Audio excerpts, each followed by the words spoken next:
O que é algo chocante que você descobriu sobre um membro da família depois que ele morreu? Eu cuidei do meu pai antes dele falecer e também cuidei das finanças dele depois. Sou o caçula de 4 filhos e descobri que meus pais se divorciaram muito antes de eu ter sido concebido. Isso, além do fato de eu ter cabelo loiro e olhos azuis, enquanto todos os meus irmãos têm cabelo escuro e olhos castanhos, praticamente deu o pontapé inicial, e comecei a fazer perguntas para minha mãe e outros familiares. Mamãe inicialmente negou, mas depois que voltei com os resultados do ancestre mostrando que outro homem era meu pai biológico, ela contou a verdade. Sinto muito por isso. Se você algum dia quiser ver seu pai biológico, espero que ele seja acolhedor, embora o homem que eu conhecia como meu pai tenha morrido em 2007. Eu, na verdade, só queria a verdade. O pai biológico abandonou minha mãe assim que descobriu que ela estava grávida. Nunca mais entrou em contato comigo, mesmo depois de termos nos encontrado no Ancestry. Não tenho muito interesse em conhecer esse cara. Meu pai voltou com minha mãe e assumiu a responsabilidade por mim, mesmo sabendo que eu não era biologicamente dele. Pelo que me consta, ele é o único pai que eu precisei. Meu bisavô, na verdade, não foi comido por um urso no Monte Rainier. Ele era guarda-parque, na verdade. Ele estava traindo minha bisavó e foi sumariamente expulso da cidade pelos irmãos dela. Ele se mudou para o Alasca e ninguém sabia o que havia acontecido com ele até encontrarmos sua sepultura muitas décadas depois. Como vocês conseguiram encontrá-lo depois de tantos anos? Minha tia fez toda a investigação e resolveu o caso. Ele era veterano da Primeira Guerra Mundial e está enterrado num cemitério militar em Sitka. Ela viajou para a cidade onde ele morava e conversou com algumas pessoas que o conheceram. Na maioria das vezes, só foi preciso pesquisar na internet. Isso foi no início dos anos 2000 e fez toda a diferença. Não sei se teria sido possível antes disso. Nós localizarmos seu túmulo no fundagrave.com. É um ótimo recurso. Provavelmente vou visitá-lo se um dia passar por lá. O que aconteceu com ele? Morreu de causas naturais, suponho. Mudou-se para uma cidadezinha no Alasca e viveu até uma idade bem avançada. Fez alguns amigos lá, mas aparentemente nunca contou a eles sobre seu passado. Podemos admirar o quão incrível foi aquela história de capa? Eles basicamente falaram: se alguém perguntar, vamos dizer que um urso o atacou, e legitimamente mantiveram a história. O interessante é que minha avó era apenas uma garotinha na época, e essa foi a história que lhe contaram e que ela cresceu acreditando. De todas as mentiras que poderiam ter contado a ela, não acredito que acharam que comido por um urso fosse a melhor escolha. Um pouco tarde para isso, mas meu tio-avô atirou na própria cabeça com um rifle de caça bem antes dos filhos chegarem em casa da escola. Na carta, ele dizia que queria que eles o encontrassem para que soubessem o quanto arruinaram a vida dele. Eles eram muito jovens quando ele morreu. E ninguém soube da carta até nossa tia-avó morrer muitos e muitos anos depois. Foi uma nova camada de dor para as crianças ao encontrarem a carta. Ela deveria tê-la destruído antes que alguém visse. De que serviria mantê-la? Meus primos acham que ela provavelmente a guardou para se lembrar do quanto ele era um babaca. Pelo que ouvi, ele era daquelas pessoas que achava que tudo era culpa de alguém e que era um presente de Deus para a terra. Encontrei os 4 namorados da minha mãe em seu velório. Foi surpresa para eles e para mim. Descobrimos que minha avó tinha um namorado depois que a tiraram do suporte de vida. Ela estava na casa dos 70 e poucos, e, Pelo visto, ele a levava para almoçar toda semana por cerca de 6 ou 7 anos. Nenhum de nós sabia como ele nunca foi descoberto. Era um mistério. Minha tia-avó e tio-avô não tiveram filhos, então trataram meus irmãos e eu como netos. Minha tia morreu há 10 anos, este ano, então eu estava pesquisando o local do túmulo dela para poder visitar, e vi um link sugerido para a sepultura do filho dela. Fiquei muito confuso, porque sempre presumi que eles não queriam filhos. Descobri que eles tiveram um filho que viveu apenas alguns meses. Me deixou triste pensar que eles queriam filhos e não puderam ou não quiseram ter mais depois da morte dele. Isso soa tão parecido com minha tataravó e minha avó. Ela tratou minha avó como filha e não tinha filhos para cuidar. Descobri que eles tiveram 3 ou 4 filhos, todos morreram da mesma condição logo após o nascimento, exceto um que viveu até os 3 anos. Acredito que, após a morte da filha, eles não conseguiram mais e optaram por mimar minha avó e a irmã dela. Meu tio-avô e minha tia-avó eram irmãos que mantiveram um relacionamento incestuoso durante a maior parte de suas vidas.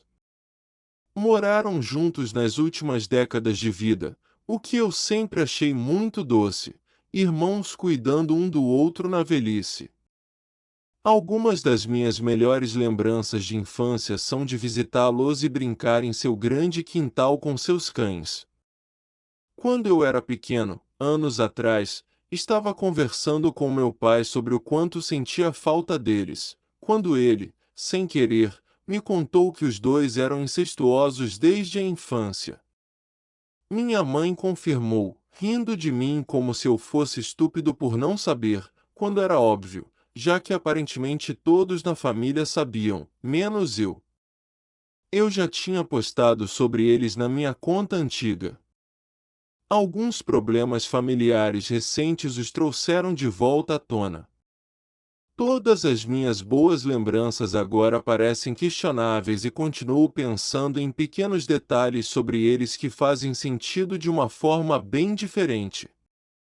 Honestamente, só queria nunca ter sido informado e poder guardar minhas memórias deles como era. Na igreja que frequentei no ensino médio, um cara se casou com a sobrinha dele. Ela era cerca de 6 anos mais jovem e ela e os irmãos viviam com a avó, a mãe dele. Enquanto cresciam, então cresceram mais como irmãos. Ela entrou um domingo de manhã e pediu para mudar seu sobrenome no registro para o dele, porque eles se casaram e toda a família ia àquela igreja. Todos sabíamos que eram parentes. Nossas mentes ficaram boquiabertas, foi tão escandaloso. Anos depois, o pastor mudou algumas vezes e a maioria das pessoas daquela época já não frequentava mais. Descobrimos que o haviam nomeado diácono, credo. Minha cunhada perguntou em voz alta por que fariam isso, sendo que ele se casou com a sobrinha, e isso virou toda uma palestra sobre fofocas, até que ela explicou a árvore genealógica, e minha mãe não me queria depois que eu nasci, ela tentou me dar para minha tia, a única pessoa em quem confiava para cuidar de mim. Meu avô me contou na noite após o funeral dela. Naquela manhã, minha tia confirmou alguns dias depois. Não leve para o coração, cara. Minha parceira teve depressão depois que nosso filho nasceu e costumava pensar que outra pessoa deveria tê-lo, porque ela não era boa o bastante. Um ano depois, ela está muito melhor, arrepende-se do que pensou, mas era depressão, o que não se pode culpar. Sinto que nasci nos anos 80, quando não se falava em pós-parto. Fui criado pelos avós, com minha mãe entrando e saindo até eu ter uns 14 anos. Meu pai desistiu de uma bolsa de estudos de 100% para doutorado em matemática para trabalhar, a fim de sustentar uma gravidez não planejada. Ele realmente queria ensinar e era talentoso nisso. Nos 60 anos que o conheci, Ele nunca mencionou a oportunidade do doutorado ou da bolsa. Nenhuma vez. Descobri isso ao vasculhar seus papéis depois da morte dele. Faça isso por ela. O pai da minha esposa faleceu há mais de 10 anos. Crescendo, ela tinha 2 meio-irmãos. Sua mãe havia se casado 2 vezes antes. Casou-se com o pai da minha esposa no ano passado. Durante todo o bloqueio inicial da Covid, ela decidiu finalmente revisar todas as fotos de família que tinha recebido de seus pais. Com o passar dos anos, sua mãe foi levada para uma unidade de cuidados para pessoas com demência há alguns anos. Ela está identificando membros da família e contatando-os no Facebook, oferecendo cópias das fotos em que aparecem, se quiserem, mas há uma foto dela com um menino que aparenta ser alguns anos mais velho que ela não consegue identificar. Então ela começou a perguntar aos vários parentes que havia contatado. Um deles disse que ele era seu meio-irmão, um meio-irmão que ela não fazia ideia de ter até aquele momento. Quando ela lembrou instantaneamente de um comentário que o pai fizera quando ela era muito, muito jovem, descobriu-se que ele mora a 20 minutos de nós. Ela o encontrou no Facebook e entrou em contato. Passaram vários dias trocando mensagens. Aconteceu que a mãe dele não queria ter nada a ver com o pai da minha esposa depois que se divorciaram e não queria que ele visse o filho. Em vez de brigar com ela, o pai da minha esposa simplesmente parou de ver o menino. Após algumas semanas de correspondência, ele e o filho passaram aqui em casa para se apresentar. Nos damos todos muito bem. Ele e eu trocamos mensagens com frequência, porque ambos encomendamos broncos que estamos aguardando. Minha esposa e ele também trocam mensagens ao menos semanalmente. Saímos para jantar com eles e estamos planejando uma viagem juntos em breve. Meus avós não eram biologicamente meus avós. Meu pai e a irmã dele foram adotados quando bebês. Só descobri isso no funeral deles, num velório em que eles morreram no mesmo dia. Eu estava reclamando sobre o comportamento de minha tia naquele funeral e disse algo tipo: "Não entendo como vocês dois são parentes." E meu pai respondeu na verdade, e toda a verdade veio à tona. Ele não conhece nada da família biológica e não tem interesse em saber, então não posso dizer que isso mudou muita coisa, mas foi definitivamente um choque. Se não se importarem eu perguntar, por que eles morreram no mesmo dia? Um acidente de carro ou algo assim? Causas separadas.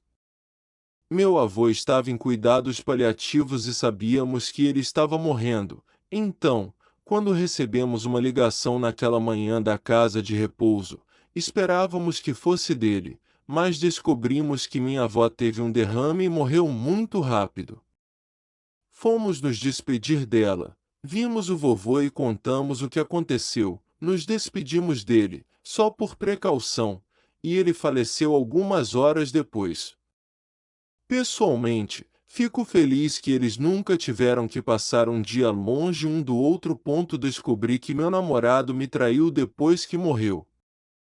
A única razão por eu descobrir foi porque a moça se gabou no Facebook de que foi a última pessoa a provar as partes íntimas dele. Chamei-a de mentirosa e ela postou fotos como prova. Isso me chocou com certeza.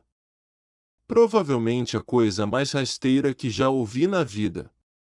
Isso torna o processo de luto mais fácil? Tipo, foda-se, ele não era quem eu pensava que fosse de qualquer maneira? Absolutamente não, tornou tudo muito pior. Como? O que mais eu não sabia? Ele chegou a me amar. Tudo ficou tão confuso. Meu tio Jack era um homem quieto, de bom humor, parecia um Burr Leaves um pouco mais baixo e mais magro, era um psiquiatra de sucesso, altamente respeitado na área. Descobriu-se, porém, que ele também foi agente do Office of Strategic Services na Segunda Guerra Mundial. Ele não contou nada sobre isso a ninguém.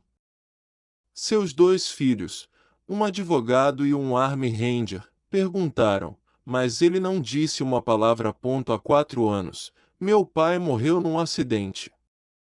Isso destruiu minha mãe e meus irmãos.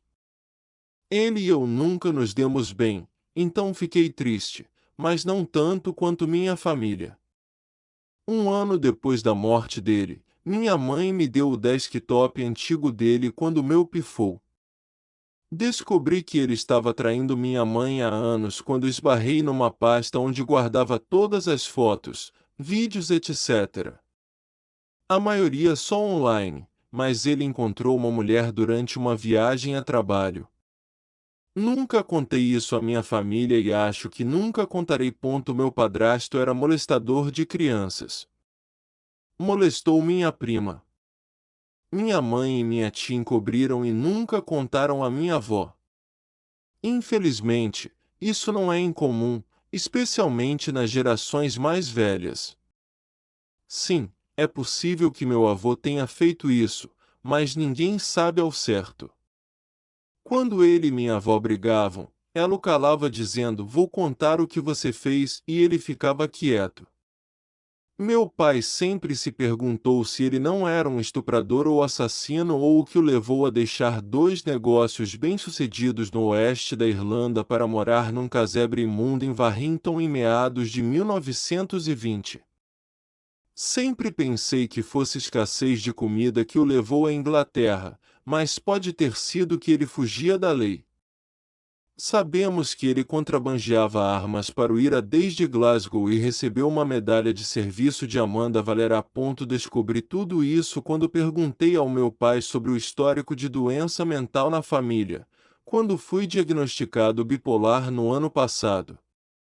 Ele disse que não tínhamos nenhum caso, mas minha tia disse: "Você não lembra quando sua mãe sumiu?"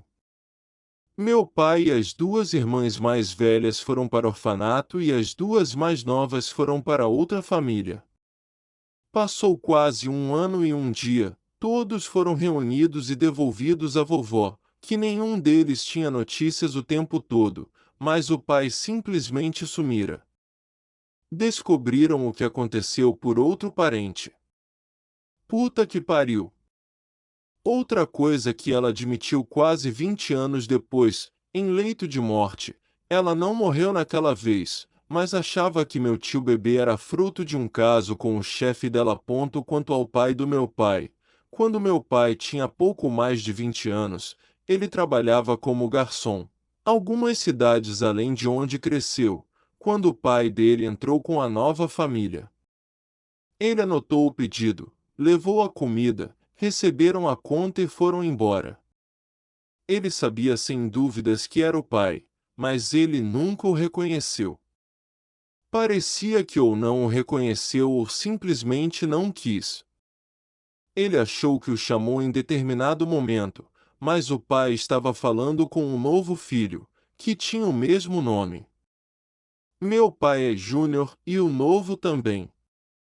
Ele simplesmente começou de novo. O tio da minha esposa foi agente de campo da CIA. Voavam ele e a mulher para a Itália, onde trocavam os documentos de identidade, recebiam IDs falsos e viajavam como turistas italianos. Isso ocorreu entre 1976 e 1980, talvez. Me espanta saber que uma esposa civil era parte de operação de cobertura. Nem todas as atividades são nível James Bond, e sim, isso explica parte da coisa. Ele viveu até a idade avançada, suponho. Devem ter parado de usá-lo ao se aposentar. Você soube que tipo de missão ele fazia? A única coisa que ele dizia é que os enviavam para fotografar coisas que não existiam. Ele nunca admitiu trabalhar para a CIA, mas a família praticamente disse isso no funeral. Ele também tinha um emprego civil em tempo integral e avisavam quando ele tiraria férias. Descobri que meu pai matou um cara quando tinha uns 19 anos. Foi uma briga por causa de uma garota. Deram-lhe a escolha, prisão ou exército. Ele escolheu o exército e depois trocou para a Força Aérea. Ficou lá por 20 anos, edição. Não sei muitos detalhes. Acho que pode ter sido acidental. Era área rural, a família do meu pai era pobre. O pai dele era zelador de escola e a mãe lavadeira. Sei nada sobre a vítima. Sei que meu pai nunca levou nenhuma multa de trânsito nos 41 anos em que soube disso. Isso foi na época do Vietnã? Porque meu pai e outro cara também receberam a mesma proposta. Os dois eram encrenqueiros, mas nunca assassinaram ninguém. O juiz deu a opção de prisão ou exército. Isso foi nos anos 40, creio eu. Deve ter sido após a Segunda Guerra Mundial, pois não lembro de ele ter lutado nessa guerra. Me disseram que o outro cara sacou uma arma na briga, então foi legítima defesa, obviamente. Nunca saberei os detalhes. Deu certo, meu pai fez muito bem no mundo, o que não aconteceria se ele estivesse preso. Acho que todos os casos não deveriam ser assim, claro que não, mas hoje existem acordos judiciais, que são parecidos. Podemos obter mais informações sobre o que aconteceu no estado de Nova York? Ele levava uma vida exemplar, era um ótimo pai. Minha mãe e minha irmã morreram enquanto ele estava no Vietnã. Em 66, ele casou-se novamente com uma mulher ótima, com 3 filhos, um deles com deficiência física e desenvolvimento. Ele não teve vida fácil, mas com certeza tornou o mundo melhor por sua presença. Meus avós faziam parte da KKK. Encontrei fotos deles participando de um encontro, vestidos com togas. Sabia que eram racistas, mas parecia um racismo passivo que muitos idosos têm. O pior que fizeram na minha frente foi dizer: aquele cara anda com um havaiano, e me olhar de lado. Meu avô tinha 90 anos quando morreu. No velório, quem quisesse podia falar. Após várias histórias, um velho subiu ao púlpito, contou sobre quando era garoto. Uns adolescentes organizaram um jogo para ele e outras crianças, esconderam algumas moedas de 1 centavo, e as crianças tinham que encontrá-las, mas como esse garoto era mais novo, não achou nenhuma e chorou. Os adolescentes acharam graça. No dia seguinte, jogaram de novo, mas depois que os maiores tinham recolhido as moedas, vovô colocou algumas para o garoto encontrar. Ele devia ter uns 19, após voltar da guerra. Foi uma história comovente sobre como meu avô era gentil, mas o que mais me impressionou foi que esse senhor, tão velho, ainda se lembrava de uma história de bullying 70 anos depois. Sei que crianças são umas pestes, mas precisamos melhorar como sociedade, porque essas cicatrizes duram a vida toda. Meu tataravô paterno viveu até os 101 anos. Foi o auge da saúde durante toda a vida, seguia dieta excelente, praticamente sem açúcar, exercício regular e com todas as funções mentais e sentidos intactos, mesmo na velhice. O homem ainda andava por aí e pegava ônibus sozinho até literalmente o dia em que morreu. Faleceu por complicações médicas após quebrar o quadril num tombo em uns degraus. Quando ele se foi, minha família foi limpar a casa e organizar tudo. Meu pai abriu uma gaveta e encontrou um esconderijo secreto, cheio de barras de chocolate e embalagens. O cara tinha tanto orgulho da saúde que sentiu necessidade de esconder doces até da própria família. Depois que minha avó faleceu, encontramos seus arquivos médicos antigos. Ela fizera uma avaliação psiquiátrica no fim dos anos 70. Descobrimos que ela tinha esquizofrenia. Na transcrição da entrevista, ela falava sobre demônios tentando convencê-la a fazer coisas e que, se ela fizesse algo errado, era porque os demônios mandaram. Ela era a pessoa mais doce, gentil e amorosa que conheci. Sabia que minha mãe teve infância difícil com ela, mas só entendi realmente ao ler aquele arquivo. Provavelmente ela não foi a única da família. Penso nisso o tempo todo. Todos temos algum diagnóstico de transtorno mental, bipolaridade, ansiedade, depressão, dependência, etc.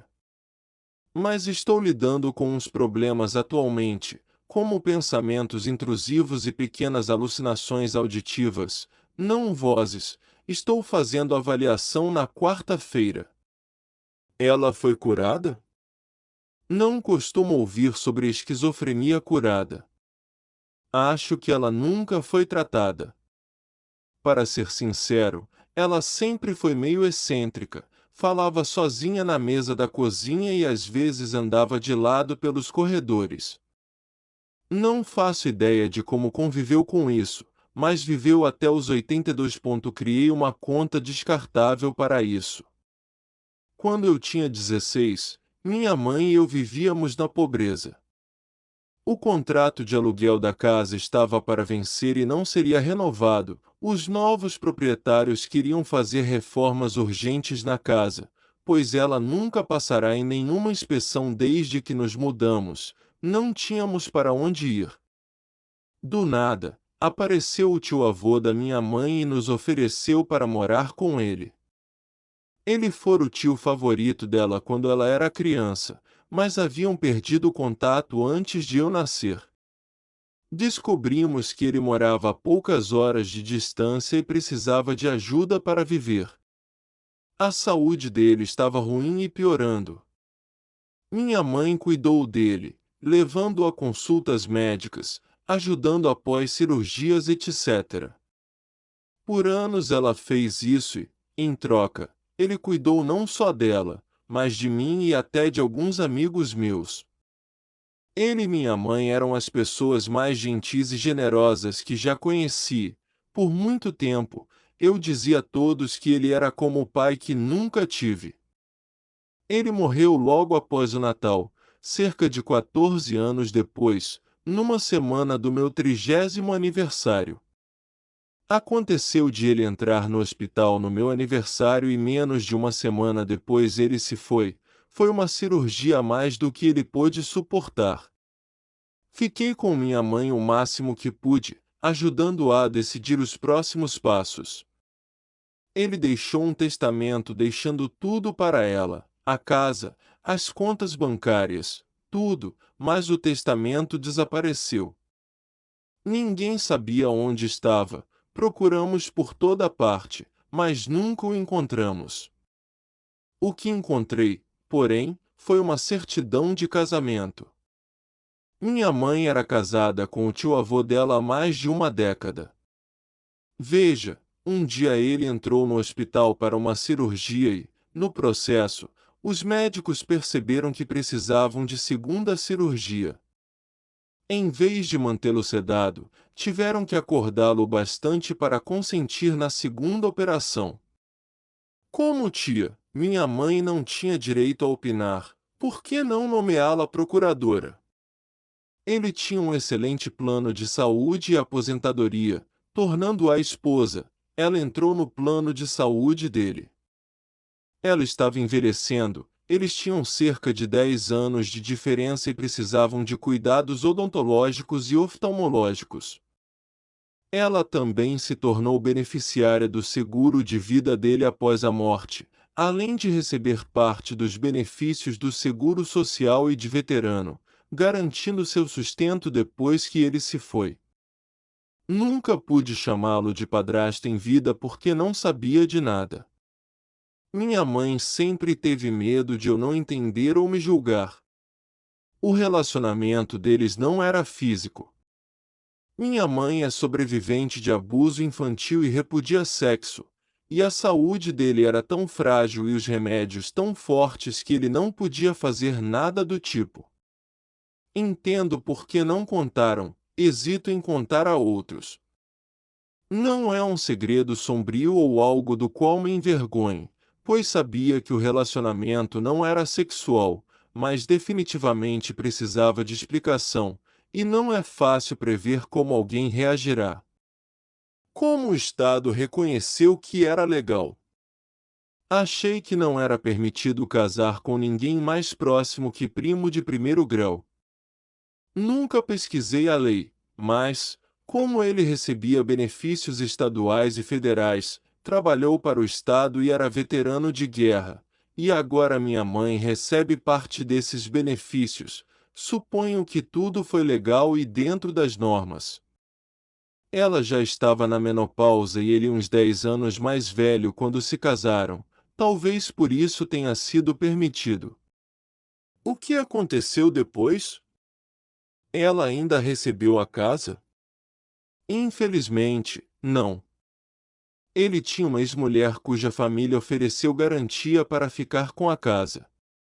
Parte do divórcio determinava que, se ele vendesse a casa, ela ficaria com metade, já que o testamento nunca foi achado. Isso deixou minha mãe sem a casa. Ela entrou em inventário e teve que encontrar outro lugar. A venda da casa foi dividida em 5 partes, metade para a ex-mulher e a outra metade dividida entre minha mãe e os outros filhos do tio-avô. Ela está muito feliz na nova casa, embora ainda sinta falta da que viveu tanto tempo. Você está certo em não se envergonhar. Deveria ter muito orgulho dela. Eu realmente tenho.